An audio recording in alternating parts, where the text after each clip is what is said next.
Hello students, welcome to chemistry classes. BSc part first का first unit हम कर रहे थे ऑर्गेनिक केमिस्ट्री की, जिसमें हम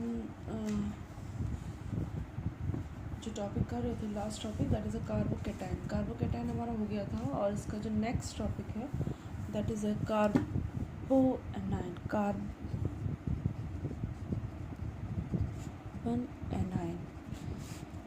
कार्बन एनाइन जो है ये एक बार इसका बॉन्डिंग स्ट्रक्चर देखते हैं, फिर इसके फीचर्स देखते हैं तो समझना आसान होगा। ये कार्बन की एक स्पीसीज़ है जिसपे 3 आपके सिग्मा बॉन्ड है। 3 सिग्मा बॉन्ड्स आर प्रेजेंट कि किसी भी ग्रुप से आर ग्रुप और किसी से भी जुड़ सकते हैं ये, और एक lone pair of electron present है। ठीक है, अब सिग्मा बॉन्ड प्रेजेंट है तो हर एक के पास क्या एक बॉन्डिंग इलेक्ट्रॉन है इनके पास, और एक बॉन्डिंग इलेक्ट्रॉन यहाँ है। तो टोटल नंबर ऑफ जो इलेक्ट्रॉन है in valence shell of carbon that is 8। ठीक है, 8 इलेक्ट्रॉन्स इसके वैलेंस शेल में प्रेजेंट है। लेकिन इन 8 इलेक्ट्रॉन्स की सिचुएशन क्या है, इनमें से 6 जो इलेक्ट्रॉन हैं, इनमें से 6 इलेक्ट्रॉन्स जो हैं वो बॉन्डिंग इलेक्ट्रॉन है। ठीक है, और जो 2 इलेक्ट्रॉन्स हैं वो नॉन बॉन्डिंग इलेक्ट्रॉन है। नॉन बॉन्डेड इलेक्ट्रॉन है कितने, 2। तो ये जो इलेक्ट्रॉन है वो नॉन बॉन्डेड इलेक्ट्रॉन है, they are not take part any type of bonding. अब अगर इसको देखें तो इसकी कंडीशन की वजह से कार्बन पे क्या है, एक नेगेटिव चार्ज प्रेजेंट है। कार्बन पे एक नेगेटिव चार्ज प्रेजेंट है। तो अब इसकी आप सिचुएशन देख सकते हो कि ये 3 बॉन्डेड बना रहा है, तो वैलेंसी कितनी है, 3। वी कैन से ट्राईवैलेंट, 3 संयोजी, ट्राईवैलेंट 3 संयोजी है, ऋणावेशित है, नेगेटिवली चार्ज स्पीसीज है, और वैलेंस शेल में 8 इलेक्ट्रॉन है, 6 bonded and 1 non bonded electron pair. ठीक है, इसलिए इसको क्या कहेंगे, कार्बोएनाइन। ये इसकी कंडीशन है। ये न्यूक्लियोफाइल होगा क्योंकि इसके पास नेगेटिव चार्ज है। तो कैसी स्पीसीज है, nucleophile electron rich species. Okay, now that next topic is a type of carbanion. Types में 3 टाइप्स के होंगे, 3 इसके टाइप्स होंगे। First is a primary,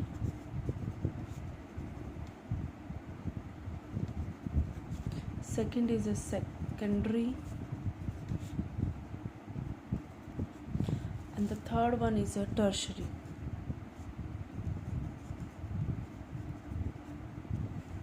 primary वो जिनमें जो कार्बन जिसपे कि नेगेटिव चार्ज प्रेजेंट है उस पर 2 हाइड्रोजन और किसी एक साइड से वो में भी हाइड्रोजन और में भी एल्काइल ग्रुप से जुड़ा हुआ हो, आर ग्रुप। सेकंड, ये 2 एल्काइल ग्रुप से जुड़ा है तो इसको हम बोलेंगे सेकेंडरी। एंड टर्शरी जिसपे कि 3 एल्काइल ग्रुप प्रेजेंट हो उसको हम बोलेंगे टर्शरी। ओके, अगर इसका स्ट्रक्चर देखें, वैसे हमने स्ट्रक्चर का एक ब्रीफ किया है, इसको थोड़ा सा डिटेल से हम इसका स्ट्रक्चर देखते हैं। वही सेम होगा, लेकिन देखो इसकी वैलेंसी है 3, वी कैन से ट्राईवैलेंट। लेकिन ट्राईवैलेंट के जैसे ये प्लेनर नहीं होगा। ट्राईवैलेंट जनरली कैसे होते हैं, ट्राइकोनल प्लेनर, लेकिन ये आपका है टेट्राहाइड्रल क्योंकि इसकी आउटर मोस्ट सेल यानी कि वैलेंस सेल में 8 इलेक्ट्रॉन है। तो 8 पेयर ऑफ मतलब 4 पेयर ऑफ इलेक्ट्रॉन है, तो 4 पेयर ऑफ इलेक्ट्रॉन के कारण इसकी जो स्ट्रक्चर है वो टेट्रागोनल स्ट्रक्चर है, टेट्राहाइड्रल। यानी ये जो बॉन्ड एंगल है ये 109 का होगा। ये जो बॉन्ड एंगल है ये 109 का होगा।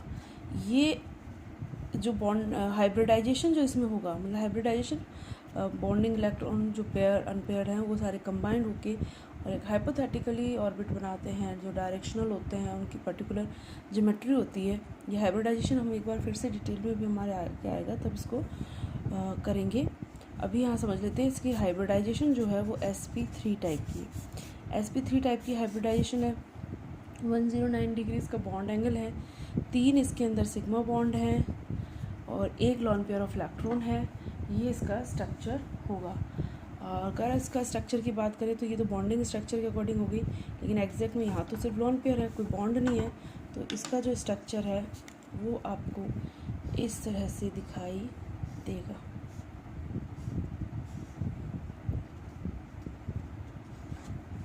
तो ये कैसा स्ट्रक्चर हो गया, ये पिरामिड लाइक स्ट्रक्चर हो गया। ये कैसा हो गया, पिरामिडल स्ट्रक्चर। तो इसका स्ट्रक्चर पिरामिडल स्ट्रक्चर होगा।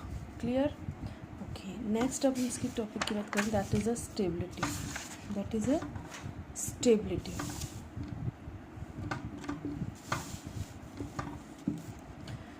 स्टेबिलिटी में मतलब रिएक्टिविटी क्या होगी और स्टेबिलिटी क्या होगी। अगर स्टेबल है तो रिएक्टिव नहीं होगा, रिएक्टिव है तो स्टेबल नहीं होगा, वाइस वर्सा। ये हमने इसका कार्बोकैटायन में भी पढ़ा है, तो कार्बोएनायन में भी वही सिचुएशन होगी, लेकिन इसकी स्टेबिलिटी कार्बोकैटायन से उल्टी होती है। कार्बोकैटायन में क्या पढ़ा था हमने, टर्शरी वाला मोर स्टेबल होता है, और कार्बोएनायन में प्राइमरी वाला मोर स्टेबल होगा।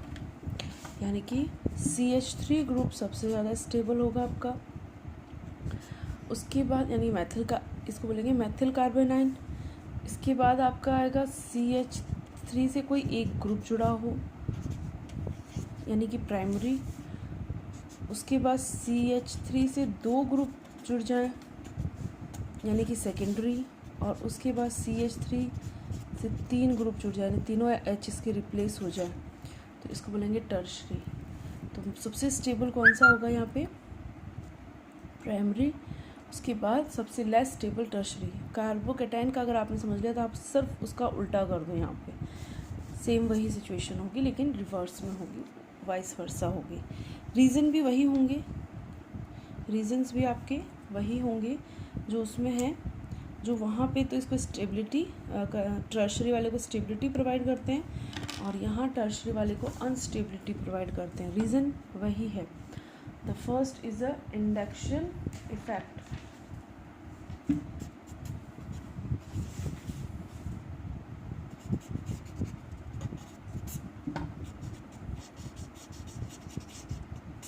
Inductive effect. इंडक्टिव इफेक्ट क्या होता है, तो इसको एक बार मैं यहाँ थोड़ा समझा देती हूँ, क्योंकि बार बार आ रहा है, तो हम इसको एक बार थोड़ा सा समझ लेते हैं ताकि हमें क्लियर है होता क्या है।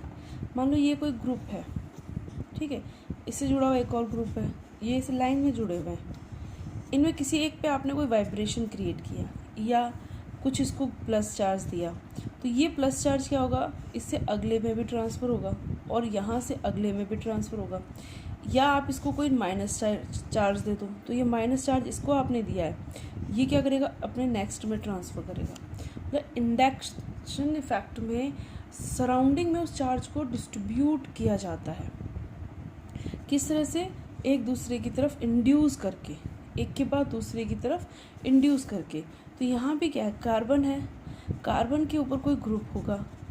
अब वो ग्रुप कैसा है, जैसे टर्शरी में है, ये कैसा है, ये इलेक्ट्रॉन रिच है, ये इलेक्ट्रॉन डोनर का काम करेगा। ये जो ग्रुप करेगा इलेक्ट्रॉन डोनर का काम करेगा, ये रिच है, इलेक्ट्रॉन रिच है, तो यहाँ से ये इलेक्ट्रॉन देगा। अगर इससे प्लस चार्ज है तब तो इसको स्टेबिलिटी प्रोवाइड कर देगा, जस्ट लाइक इन कार्बोकैटायन। लेकिन अगर इसके पास माइनस चार्ज है तो ये इलेक्ट्रॉन दे रहा, ऑलरेडी इलेक्ट्रॉन है और आपने और इलेक्ट्रॉन दिए, तो ये अनस्टेबिलिटी जो है वो क्रिएट करेगा। तो ये ग्रुप जो है इसमें इलेक्ट्रॉन डोनेट करने का काम कर रहा है, इसलिए अनस्टेबिलिटी आती है। और कार्बोकैटायन में क्या था कि इलेक्ट्रॉन दे रहा है, ठीक है भाई मेरे पास तो कम है, आप दे दो मुझे, तो वो स्टेबल हो गया। लेकिन मेरे पास है और आप और दे रहे हो, चार्ज के ऊपर और चार्ज आ रहा है, तो वो अनस्टेबिलिटी प्रोवाइड करता है। तो that is the reason. Okay, ये इसकी इंडक्शन इफेक्ट के कारण हो गया, इसकी मिनिमम जो स्टेबिलिटी है। नेक्स्ट जो इसका है reason, that is a resonance. Resonance यहाँ पे भी इम्पॉर्टेंट होगा।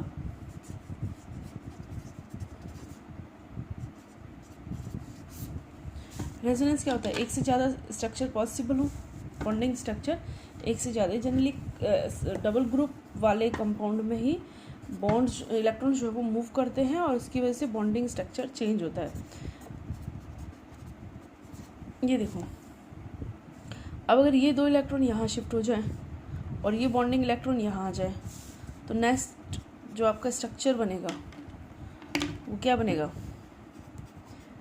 यहाँ पे ये 2 इलेक्ट्रॉन यहाँ चले गए, तो इसके पास नेगेटिव चार्ज आ गया, और यहाँ पे 2 इलेक्ट्रॉन आ गए तो ये डबल बॉन्ड यहाँ आ गया, तो ये रेजोनेटिंग स्ट्रक्चर बन गए। मतलब मॉलिक्यूलर फॉर्मूला सेम रहेगा लेकिन स्ट्रक्चर्स अलग अलग हो गए। जस्ट लाइक द आइसोमराइजेशन ही होती है रेजोनेंस में, लेकिन आइसोमराइजेशन में पूरा बॉन्डिंग स्ट्रक्चर चेंज होता है। यहाँ सिर्फ इलेक्ट्रॉन मूव करते हैं, एटम्स अपनी जगह रहते हैं, एटम्स का कोई मूवमेंट नहीं होता।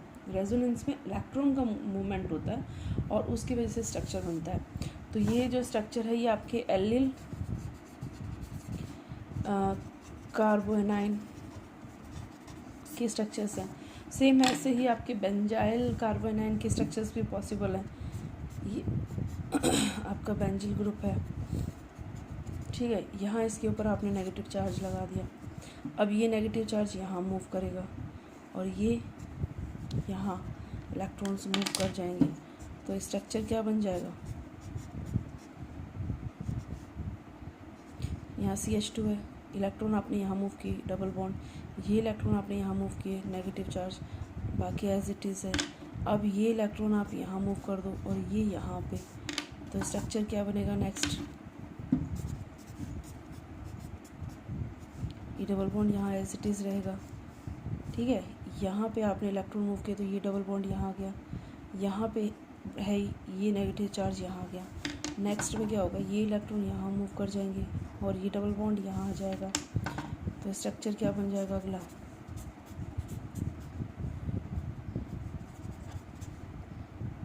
यहाँ नेगेटिव चार्ज है, यहाँ डबल बॉन्ड और यहाँ डबल बॉन्ड, ठीक है। इस तरह से इसके रेजोनेटिंग स्ट्रक्चर पॉसिबल है, जिसकी वजह से मोस्ट स्टेबल कार्बोनाइन जो है वो बेंजिल कार्बोनाइन है। अगर आप इसकी स्टेबिलिटी का वो बनाओगे ऑर्डर, तो वो आपका बनेगा मोस्ट स्टेबल जो आपका होगा वो होगा बेंजाइल कार्बन एनाइन, उससे कम होगा आपका एल्काइल।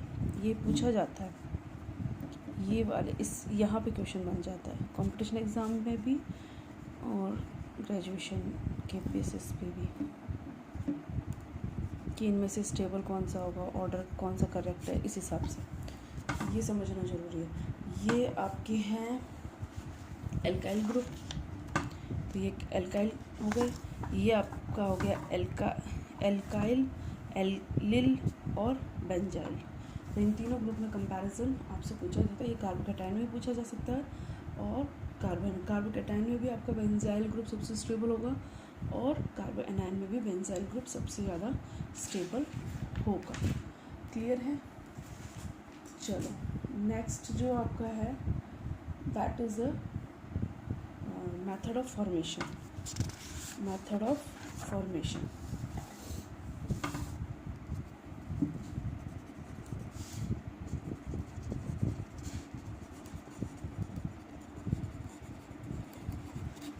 फॉर्मेशन हम किस किस तरह से कर सकते हैं। तो फर्स्ट जो इसका मेथड है वो है आयनाइजेशन।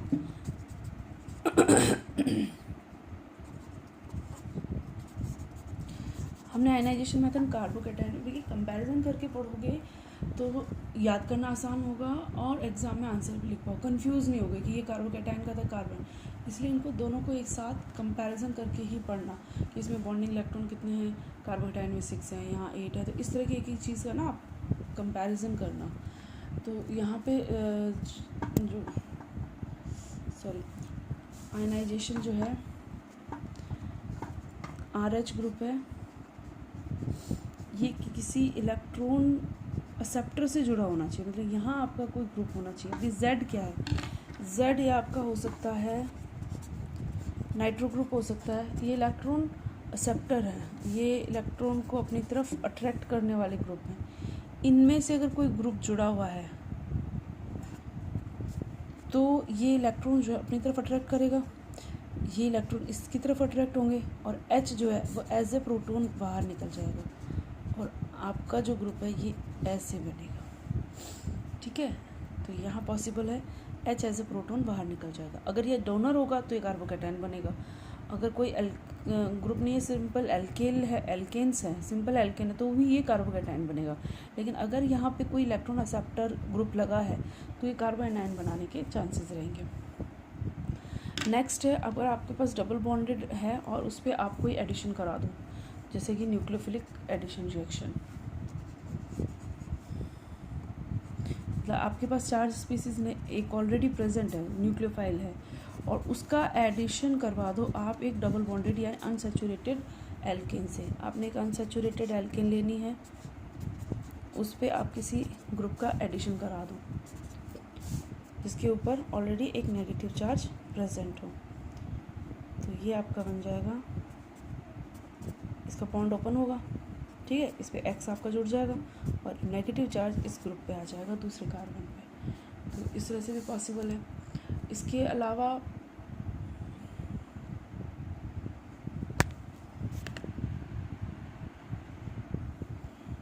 ये मेन इसकी फॉर्मेशन की रिएक्शंस हो गई। नेक्स्ट हम इसकी देखेंगे रिएक्शंस, मतलब बीच में जब हमने बना लिया तो हम इससे क्या क्या कर और बना सकते हैं, मतलब हमने ये बना लिया, अब इससे हम क्या बना सकते हैं, इसी को बोलते हैं रिएक्शंस। तो हमारे पास एक कार्बो एनायन है, ठीक है, इसको आप किसी कार्बोकैटायन से ऐड करवा दो तो आपको एक ग्रुप मिल जाएगा। रिएक्शन को क्या बोलेंगे हम, एडिशन ऑफ इलेक्ट्रोफाइल।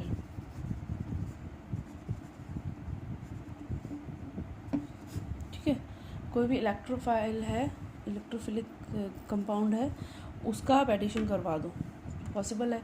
जैसे मेरे पास एक मेथिल कार्बोकैटायन है, कार्बोनाइन, सॉरी ये ग्रुप है, इसको बोलेंगे मेथिल कार्बोनाइन। इसके साथ मैंने इस ग्रुप का, ठीक है, halide acid, any hello acid हो सकता है कोई सा भी, तो मुझे यहाँ पे मिल जाएगा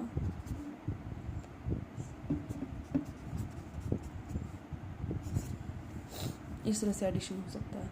नेक्स्ट है कि इस प्रोसेस का, कार्बोनाइन फॉर्मेशन का, मैं यूज़ करूँ एडिशन रिएक्शन में,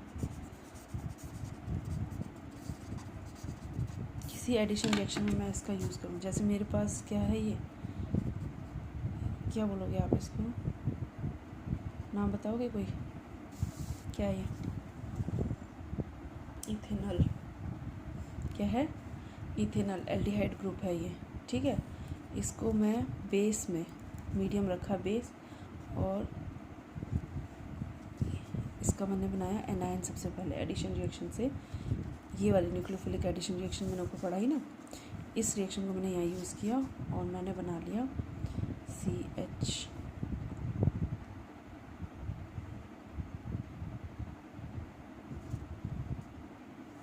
सॉरी एक रिप्लेसमेंट, बेस में इसमें से H2O OH होता है, एक H यहाँ से निकल जाएगा, ये एलिमिनेशन रिएक्शन है, ठीक है। तो ये रिएक्शन मैंने करवाई।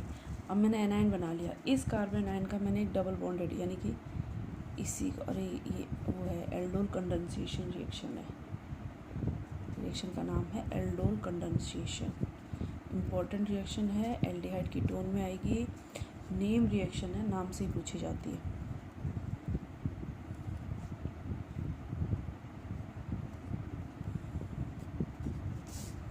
ऐसा कोई कंपटीशन एग्ज़ाम नहीं है जिसमें एल्डोल कंडेंसेशन ना हो। जहाँ केमिस्ट्री है ग्रेजुएशन लेवल तक की, वहाँ हर जगह एल्डोल कंडेंसेशन रिएक्शन आती है। तो इसको हम एल्डिहाइड कीटोन वाले चैप्टर में और डिटेल से पढ़ेंगे। वैसे ये एडिशन रिएक्शन है, ये रिएक्शंस आपके बाद में रिपीट होगी। अभी ध्यान से इनको देखेंगे। अभी तो हम एक जनरल वो एक ना इंफॉर्मेशन मैकेनिज्म कैसे क्या होती है ये देख रहे हैं। तो ये आपका कार्बोनाइन हो गया। कार्बोनाइन में आपको क्या क्या देखना है एक बार ब्रीफली बता देती हूँ। एक तो इसका कि बॉन्डिंग इलेक्ट्रॉन कितने हैं, नॉन बॉन्डेड इलेक्ट्रॉन कितने हैं, बॉन्ड एंगल कितना है, हाइब्रिडाइजेशन कितना है। कंफ्यूज मत होना कि टेट्राहेड्रल स्ट्रक्चर होगा, इलेक्ट्रॉन का कंडीशन टेट्राहेड्रल है। अगर आपसे स्ट्रक्चर पूछा डायरेक्ट तो दैट इज़ अ पिरामिडल, ठीक है, पहली चीज़। दूसरी चीज़ है स्टेबिलिटी, इसमें कार्बोकैटायन से जस्ट अपोजिट है, तो ये इस तरह से याद कर सकते हो। कारण वही इंडक्शन और रेजोनेंस, ठीक है। स्टेबिलिटी का ऑर्डर ये इंपॉर्टेंट है, इसको देख लेना कि सबसे ज़्यादा बेंजाइल है, फिर एलाइल ग्रुप है, फिर एल्काइल ग्रुप है। The last important method of formation, ये इतना वो नहीं आएगा, आपसे पूछा जाएगा वैसे, लेकिन हाँ अगर डायरेक्ट पूरा शॉर्ट नोट ही एक 5-7 नंबर का इसी पे आ गया, इसी पे बेस्ड आ गया, तो थोड़ा सा है कि ये पूछा जा सकता है, ठीक है। चलो, थैंक यू, नेक्स्ट वीडियो में मिलते हैं।